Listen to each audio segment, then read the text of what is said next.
A la editorial de hoy la hemos titulado, frente al relato, Estrategias para afrontar lo que será peor. Si hay algo que el gobierno de Javier Milei logró, es transformar a la Argentina en un paraíso para los buitres, piratas y usureros del mundo occidental. Lo que el establishment festeja, a poco menos de un año de haber iniciado la gestión libertaria, es un panorama donde los mercados están de fiesta, al mejor estilo de la fantasía noventosa del menemato. El dólar sigue planchado, la inflación oficial en baja, riesgo país en baja, bonos argentinos exultantes y esa sensación de estabilidad macro que, sin embargo, en la calle no resuelve nada, porque es todo relato. Por más que por ignorancia, indiferencia, desmemoria o impotencia, no sean pocos los que creen que a Milei le sale todo bien y por lo menos lo tendremos 7 años más de presidente. Escuchá, a pocas semanas de cumplirse 12 meses desde que el engendro nos preside, a modo de resumen podemos decir que frente a la herencia que recibió, con un déficit fiscal total de más del 16% del Producto Bruto Interno y un déficit del sector externo expresado en los múltiples tipos de cambio, decidió la entrega del Ministerio de Economía y el del Banco Central de la República Argentina a una consultora de plaza dedicada a los quehaceres financieros, con el objetivo de obtener un beneficio en el cortísimo plazo, que es lo único que puede asegurarle a una gestión económica el saber timbear, vendiendo y comprando papeles, el mérito de su ministro de Economía, Luis Toto Caputo. Así dejaron claro que el anarcocapitalismo del que tanto hablaba Milei es un mesadinerismo aplicado a la gestión gubernamental. Se jacta de haber logrado el superávit fiscal primario, pero lo obtuvo mediante la impiadosa reducción del poder de compra de los trabajadores estatales, de las jubilaciones y pensiones, más una innovadora técnica de consignar en los registros contables el criterio caja y no el de vengado. O sea, no cumpliendo con el pago de los intereses de deuda, que debería haber pagado, y transfiriéndolos al capital de esa deuda. O sea, haciendo crecer la deuda del Estado Nacional. Así es fácil. Dejás de pagar lo que debés. También se jacta de tener la inflación a la baja, en pesos, no así medida en dólares, pero sustentándola en una depresión económica creciente, por más que dan vergüenza ajena al pretender instalar que la recesión se ha terminado, y con las personas, tanto humanas como jurídicas, recurriendo a sus ahorros, sobre todo aquellos que tenían dólares, para hacer frente a gastos corrientes. Nada de eso tiene que ver con sentir la producción y el trabajo, núcleos duros de cualquier programa económico exitoso. Solo las producciones primarias son las que salvan la plata. La excelente cosecha, sobre todo de soja, producto de la reversión de la sequía de periodos anteriores, y la mejora en la producción de combustibles fósiles debido al aporte del shale gas y oil en vaca muerta. El resto se encamina a una hipercrisis, ya representada con caídas en el orden del 20% anual en diversos segmentos, con el aparato productivo facturando en bienes de consumo e inversión casi un 6,5% menos que en 2024, con el riesgo incluso de que la propia dinámica de la situación, que se retroalimenta negativamente en un círculo vicioso, haga que la contracción pueda alcanzar el 9% a fin de año. Claro que desde el gobierno desvirtúan todo y hacen uso y abuso no solo de su ejército de trolls, sino también de economistas que se muestran dispuestos y deseosos de que la lectura que se haga de la realidad sea diametralmente distinta a la única verdad, representada por los guarismos que alcanzan la indigencia, un 18,1% de la población, y la pobreza, un 53% de los argentinos y argentinas en el segundo semestre.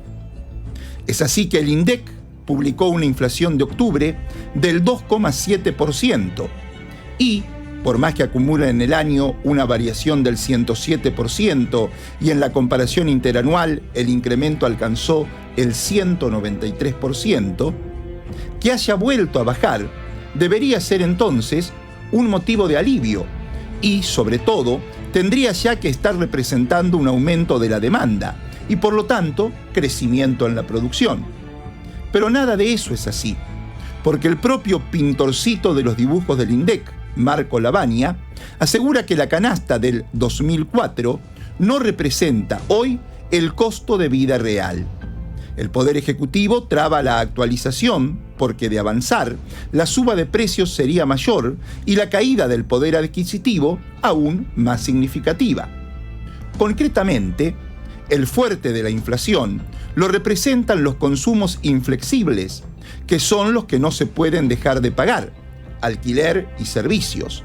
Y una vez que se los paga, se acaban los ingresos, sin dejar lugar para los consumos inflexibles, lo que cualquiera necesita o quiere comprarse, y es lo que constituye el mercado interno.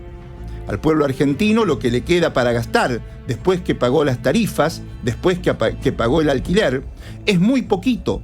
Y eso se ve reflejado en los negocios que no venden nada y por eso no hay ningún tipo de reactivación. Por ahí se debería hacer una aclaración sobre algunas cuestiones. Podría quedar la alternativa de que la Argentina fuera un tigre asiático y, contando con un tipo de cambio competitivo, lo que no se vende adentro, aumentan los saldos exportables y se vende afuera. Pero tampoco. Hoy por hoy, en los lugares de frontera, las compras, los argentinos que allí viven, las hacen en los países vecinos. No hay vuelta que darle. El aparato productivo está en depresión y va a seguir en depresión. También es cierto que te la quieren contar con imágenes de restaurantes llenos en algunos lugares exclusivos de la ciudad de Buenos Aires, en Palermo o Puerto Madero. Esos son los que se llaman ABC1 y lo que pasa ahí va en contra de todo lo demás que está pasando. Y es cierto que la canasta de alimentos estuvo debajo de la inflación general, pero los piquitos de las frutas y verduras, para arriba o para abajo, tienen que ver con la cuestión estacional, las lluvias, las temperaturas. Y en los supermercados han salido ofertas porque se les vencen los productos. Hasta el agua mineral tiene fecha de vencimiento. Y pasan dos cosas: liquidan lo que se está venciendo y además algo tienen que vender, porque viene muy mal la mano. Y por otro lado, el gobierno insiste con que los salarios de los trabajadores recuperan poder adquisitivo, y esa es otra mentira. Lo que importa para el consumo es la masa salarial, para lo que hay que tener en cuenta las horas trabajadas, si se trabajaron o no, si se suspenden, si aumenta el desempleo, y todos esos indicadores son negativos. Las horas extras no se trabajan. Las horas trabajadas en forma extra son mucho menores. El desempleo ha aumentado. Por lo tanto, no solo hay que basarse en la evolución de los salarios, porque estos pueden subir, pero no así el poder adquisitivo, porque a los extras el trabajador los ha perdido y su capacidad de consumo no deja de caer. De entre los que hacen el esfuerzo por ver lo que no es, para no ser sorprendidos con la mileística sentencia de que no la ven, pasó por nuestra provincia, en la semana pasada, el presidente de la Cámara Argentina de la Construcción, que celebró aquí su 144º Consejo Federal. Gustavo Weiss, que, aún reconociendo que con este gobierno cayeron 120.000 puestos de trabajo, dijo que la recuperación de 3.500 empleos en octubre marca que lo peor ya pasó. Ignoró que a la caída del 15,8% de empresas constructoras, del 55% en los puestos de trabajo en términos interanuales y una pérdida de más del 50% del poder adquisitivo de los trabajadores de la construcción, ahora deberá sumarle la eliminación del plan Procrear, que hará perder miles de empleos más en la construcción, ya diezmada por el fin de la obra pública, que Weiss se ilusiona con que tarde o temprano regresará. Lo que sí hay que reconocerle al desquiciado que nos preside es su capacidad para obtener logros políticos gracias a la compra de voluntades.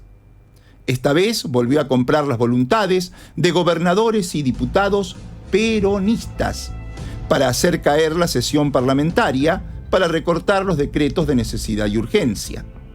Con la liberación de obras públicas que, según el proyecto de presupuesto nacional 2025, iban a recortarse, por unos 20.000 millones, los gobernadores de Tucumán, Entre Ríos, Salta, Catamarca y Misiones hicieron que sus legisladores faltaran y dejaran sin quórum a la sesión. Que esas provincias hayan obtenido la continuidad de la obra pública por más de 20.000 millones de pesos no deja de generar reacciones en La Pampa que se actualizan en una solución de continuidad que parece reiterarse una y otra vez, cual si fuera un déjà vu. Porque mientras aquellas provincias negocian con el oficialismo obteniendo relativas ventajas, pero ventajas al fin, el resto de los gobernadores, algunos envidiándolos porque no son convocados por Milei, y otros con la cara pintada porque nada esperan del libertario, se reúnen, como lo hicieron en el CFI en forma presencial y por Zoom, como lo hizo el mandatario pampeano Sergio Silioto, para acordar vías mediante las cuales obtener una mayor distribución de recursos para las provincias en el presupuesto nacional del año que viene. La descentralización de partidas específicas, como los fondos del impuesto a los combustibles, que las provincias reclaman que sean comparticipados para cubrir gastos en salud, educación y justicia, fue uno de los temas en ese encuentro donde naturalmente la mayor referencia fue el gobernador de provincia de Buenos Aires, Axel Kicillof. Y como decíamos, un déjà vu recorre las posturas políticas en La Pampa. ¿Qué elige la provincia? ¿Quedarse con ese grupo de kirchneristas que terminan con el resultado que ha tenido la provincia de Buenos Aires, que se quedó sin una mega inversión que tanto querían en Bahía Blanca? Había dicho el diputado macrista Enrique Juan cuando le reprochó a Silioto por no sumarse a proyectos que se presentan para desarrollar e incentivar las inversiones extranjeras, como el RIGI, que es beneficioso para el país y la provincia, dice el macrista.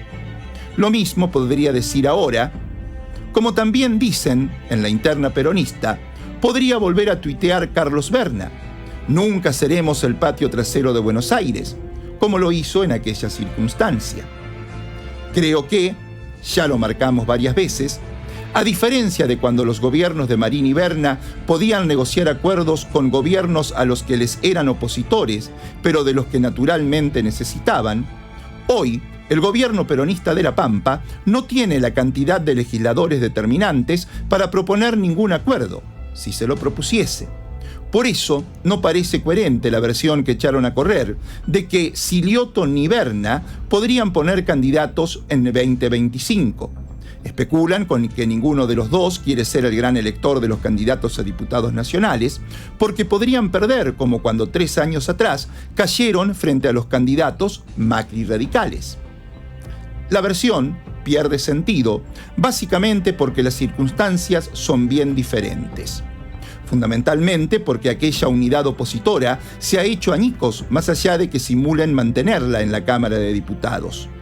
Los intendentes radicales han sido víctimas, ellos también, de los 22.000 millones que han perdido por la caída en la recaudación que generan las políticas nacionales y no quieren saber nada con Milei, al punto que en una de las reuniones de comisión donde se discute el proyecto que mandó Silioto de presupuesto para el año que viene, el propio diputado Poli Altolaguirre reclamó que no lo hagan cargo de Milei, ya que él no lo votó, reveló. Los macristas sí bancan al presidente. Y, en respaldo de este, los libertarios pampeanos se van organizando con una asamblea que harán a principios de diciembre para regularizar lo que hoy luce flojo de papeles.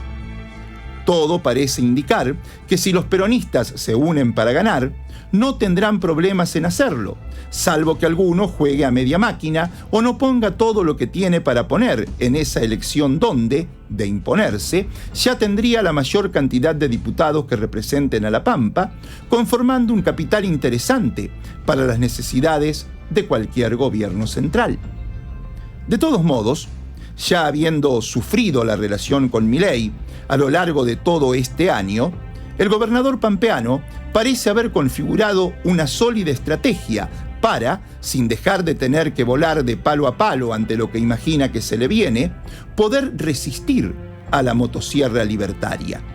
Y la plasmó en el proyecto de presupuesto que, condicionado como estará por la incertidumbre, la estrechez financiera y la creciente demanda social, recurre a una herramienta fundamental: el Banco de la Pampa. La entidad que preside Alexis Sibiglia ha sabido aprovechar, como lo ha hecho siempre, el boom financiero que caracteriza los negocios rentables de estos tiempos y ha obtenido ganancias que lo posicionan entre los que más las han conseguido.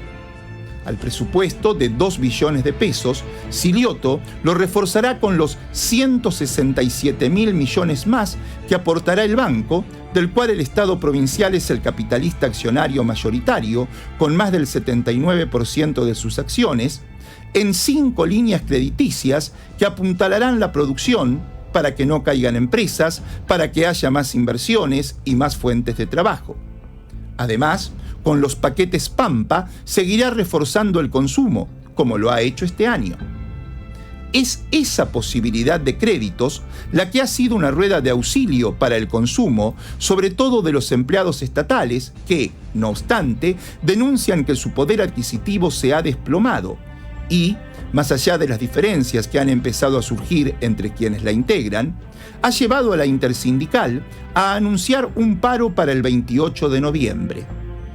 Hoy por hoy es imposible que, como pidieron los estatales, el sueldo mínimo sea de 1 millón de pesos, reveló el ministro de Hacienda que, al igual que el gobernador, aseguró que este año el salario aumentó un 104%, lo mismo que la inflación. Los trabajadores reclaman lo perdido en los años de pandemia y, fundamentalmente, cuando Milei devaluó a lo bestia, ni bien asumió. No les falta razón, pero tampoco al gobernador, cuando dice que tienen que entender que gobernamos para todos los sectores. Mañana se reúnen en paritarias y se verá qué pasa. También el gobierno anunció que coparticipará entre todos los municipios más de 141.000 millones de pesos. Pico, Tuay, H y Castex subieron sus porcentajes, mientras que levemente menor, en relación a este año, será la coparticipación que reciba Santa Rosa. ¿Habrá sido ese el motivo por el cual el intendente Luciano Di Napoli no participó del acto de inauguración de la Casa Museo Edgar Morisoli y Margarita Monjes que presidió el gobernador en Santa Rosa? Fue tan llamativa su ausencia como la presencia de Fernanda Alonso, la intendenta de Pico. Los desplantes de Copete, que se anotó un golazo con el Parco Lineal del que disfrutan multitudinariamente las familias santarroceñas desde su inauguración. Los desplantes de Copete este año han sido varios, destacándose el que le hizo a Silioto el Día de la Lealtad e insólitamente el que le hizo a Cristina Kirchner operando para que no se la apoye desde el PJ La Pampa frente a la posible interna que finalmente no se dio para ser presidenta del partido a nivel nacional. Y lo de Fernanda siempre es llamativo. Dice que Di Napoli es su amigo para justificar ese acercamiento que el intendente de Santa Rosa fuerza permanentemente, pero marca sus diferencias con el capitalino. Yo siempre estuve en el mismo lugar, supo dejar en claro, como también que la RTO no la haré aplicar en Pico, ni creo que sirva en la provincia, dijo, respecto a algo central en la gestión Di Napoli, tema que terminará resolviendo la justicia en cuanto a su viabilidad. Y a diferencia del santarroceño, que se aleja del gobernador, ella aparece a su lado, como en el acto de la Casa Museo. Pero además, es importante escuchar lo que dice, porque no siempre es literal y su mensaje suele contener más de lo que puntualmente dice. pasó hace 4 años, cuando algunos rumoreaban la imposibilidad de Berna y ella salió a dar pie al exgobernador. No creo que Berna vaya a ser candidato, tiró. Y unas horas después, el ingeniero recogió el guante y se despachó con un Fernanda Alonso no es mi vocera. A los que festejaron, les advierto que los muertos que vos matáis gozan de buena salud. Y el mensaje lo tendrían que haber recibido otros, porque no iba para la intendenta. Al año siguiente, Berna no fue candidato, ni puso los candidatos del peronismo, que perdió. Y ahora, cuando Fernanda dijo, de cara a la interna que no fue por la presidencia del Partido Justicialista, que Cristina podría tomar distancia y dejar espacios a otra gente, sería una buena oportunidad de dar lugar a otros. Cuando Fernanda dijo eso, ¿solo se habrá referido a lo que esperaba que hiciera Cristina? ¿O estaría adelantando algo respecto al rol que jugarán o no otros, tan representativos como Cristina en el PJ Nacional, en el peronismo pampeano?